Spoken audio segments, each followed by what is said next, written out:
Islamic Republic of Afghanistan Legislature Judiciary. The foreign relations of Afghanistan are in a transitionary phase since the Taliban gained control of the country on August 15, 2021.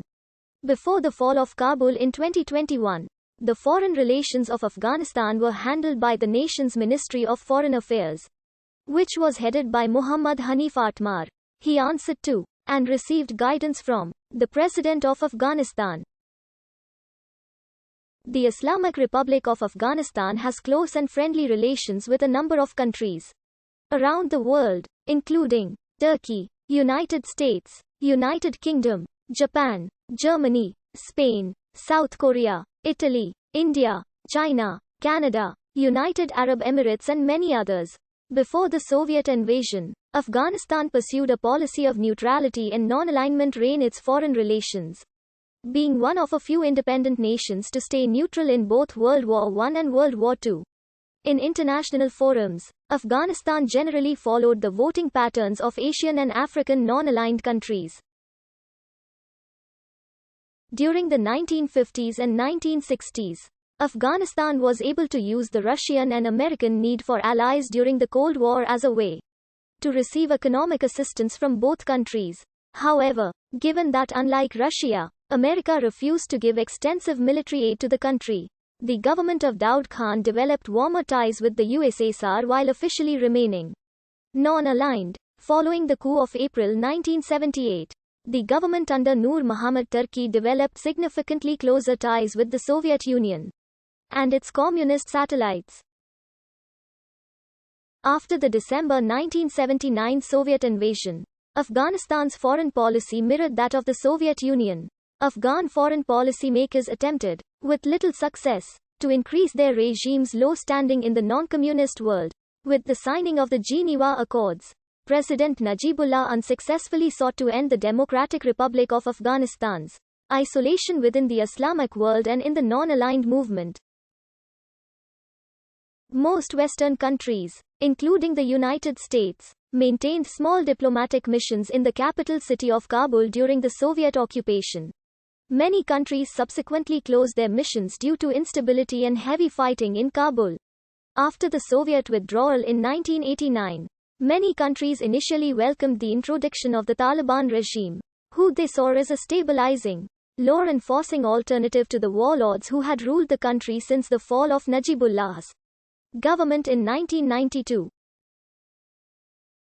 The Taliban soon became alienated of those countries' positive feelings with knowledge of the harsh Sharia law being enforced in Taliban-controlled territories spreading around the world.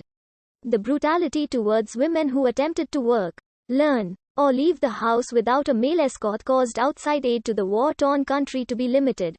Following the October 2001 American invasion and the Bonn Agreement, the new government under the leadership of Hamid Karzai started to re-establish diplomatic relationships with many countries who had held close diplomatic relations before the communist coup d'etat in the subsequent civil war.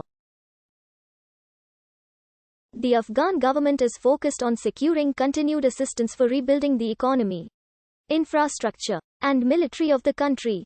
It has continued to maintain close ties with North America, the European Union, South Korea, Japan, Australia, India, China, Russia and the Greater Middle East as well as African nations.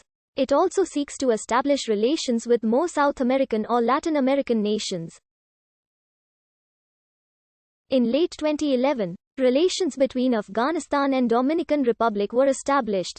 The Taliban gradually gained control of the country in the summer of 2021 and proclaimed the Islamic Emirate of Afghanistan on August 15, 2021. The takeover culminated with the fall of Kabul.